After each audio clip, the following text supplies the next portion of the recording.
I pretended to be deaf for 3 years just to see what people really thought of me, and it destroyed my entire family. It started junior year when I got a severe ear infection that left me temporarily deaf in both ears for 2 weeks.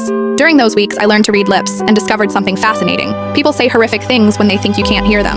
My hearing came back, but I didn't tell anyone. The first thing I learned was that my best friend Sarah called me pathetic behind my back. While sitting right next to me at lunch, she told Jessica how exhausting it was pretending to care about my problems. "She's so needy," Sarah mouthed while I stared straight ahead. My parents were worse. At dinner, my mom would silently mouth things like, "She's falling behind in everything," to my dad. He'd nod and mouth back, "It's probably just a phase." But the real revelation came from my sister Emma. Emma was 2 years older and the golden child. Straight A's, varsity soccer, early admission to Stanford. I thought we were close. I was wrong. One night, Emma brought her boyfriend over to study. I was in the living room, supposedly doing homework. They sat at the kitchen table where I could see them perfectly. "Is she always this pathetic?" her boyfriend asked, gesturing toward me.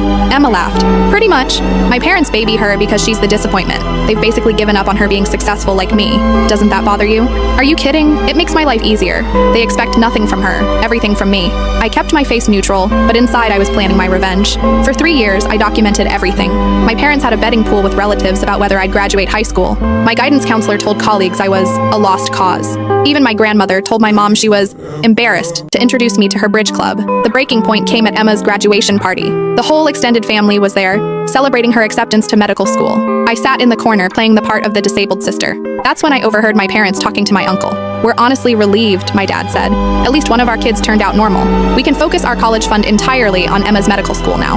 My mom nodded. "The deaf one will probably qualify for disability benefits anyway. We don't have to worry about her future anymore."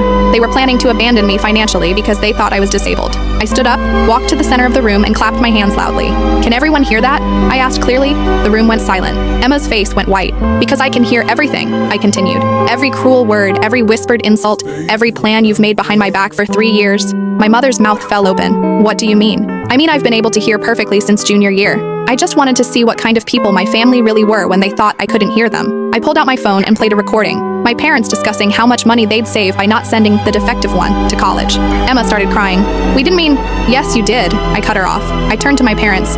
"You raised me for 18 years, then wrote me off the moment you thought I had a disability."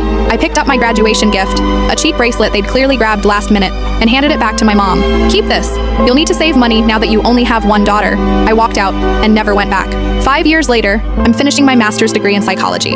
Emma dropped out of medical school after 2 years. Turns out she couldn't handle pressure without her parents doing everything for her.